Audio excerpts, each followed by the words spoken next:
Bien Vincent, une victoire ce soir face à Chartres. On sait qu'il y a le résultat, on sait qu'il y a aussi la manière.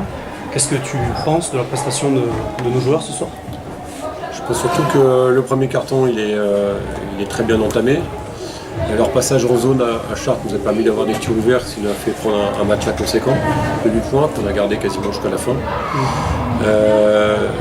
C'est surtout une victoire qui prouve que le travail que l'on fait à l'entraînement se déroule très très bien et que les joueurs s'entendent bien et qu'ils sont à l'écoute.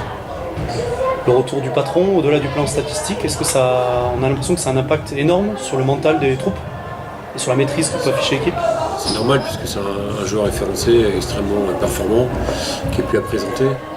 Je ne sais pas si c'est un patron, ce qui est sûr c'est que c'est un joueur important pour moi, parce que c'est un relais sur le terrain, en dehors du terrain. Il a une expérience énorme. On sait que le rôle de meneur de jeu est primordial pour un coach. Et quand votre meneur de jeu, surtout que moi j'affectionne les meneurs de jeu d'expérience et français, ça facilite la vie au quotidien. Ça nous permet d'être concentrés sur d'autres situations et de ne pas faire le coach leader, mais plutôt de faire le coach gestionnaire.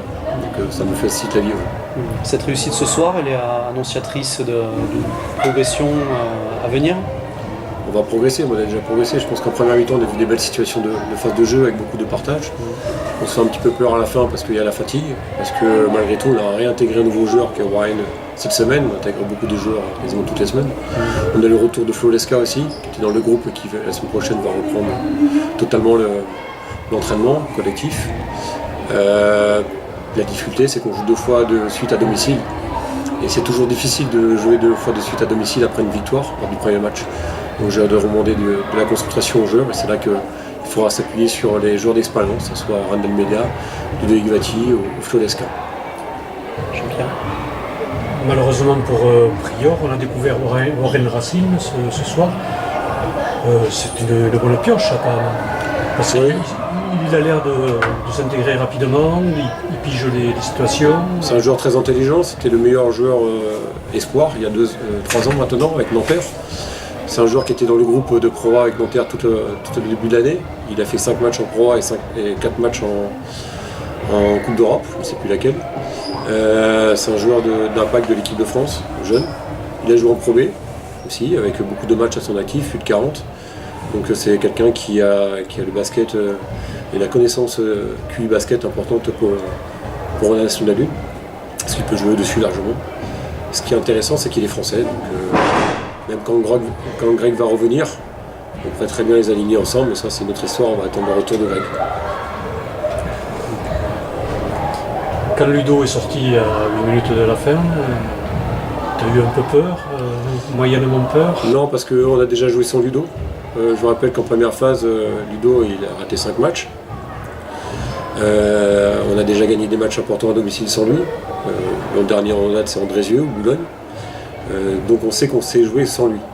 La problématique c'est quand on a des points d'avance, on avait une plus 12 à un moment donné, c'est comme au foot, est-ce qu'on continue à jouer ou est-ce qu'on contrôle? On a voulu contrôler mais on n'a pas encore le collectif pour le faire, parce que toutes les semaines on retravaille le collectif, avec des nouveaux joueurs qui arrivent, avec des joueurs qui étaient blessés qui reviennent. Donc on n'aurait peut-être pas dû vouloir contrôler et continuer à jouer notre jeu. Donc pas de frayeur, c'est plutôt frustrant pour lui qu'une frayeur pour l'équipe. Parce que je pense qu'il y a 2 fautes offensives contre lui qui ne sont pas à siffler. C'est pas un garçon méchant, loin de là. Il se fait beaucoup tabasser, entre guillemets. C'est toujours lui qui est pris par la patrouille, donc ça me déçoit pour lui plutôt. Et la victoire, c'est important pour le groupe et c'est important aussi pour des joueurs comme Ludo Vati, Randall Media ou Flo Lesca, qui sont des joueurs d'expérience, mais ils ont besoin de cette victoire-là pour se nourrir de ça et d'être encore meilleurs et tirer le groupe vers le haut. Parle-nous de ce début de match. L'Union est rentrée tout de suite dans le match. En fait, on part très très bien. Au bout de 5 minutes, on mène 6 points, si je me souviens bien. On mène 6 points. Et après, on a 13-7. Donc, notre départ part bien.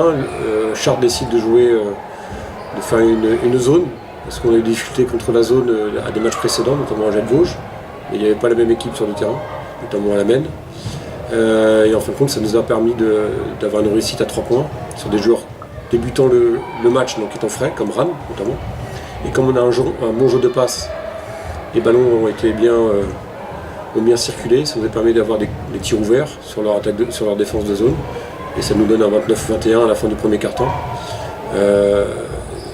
Leur défense de zone nous a aidés là-dessus, parce qu'il y avait moins de pression et plus de liberté. Et comme on a une bonne qualité de passing game, avec des joueurs qui ne sont pas avares dans ce sens, ça nous a permis de prendre un avantage certain jusqu'à la fin du match en définitive.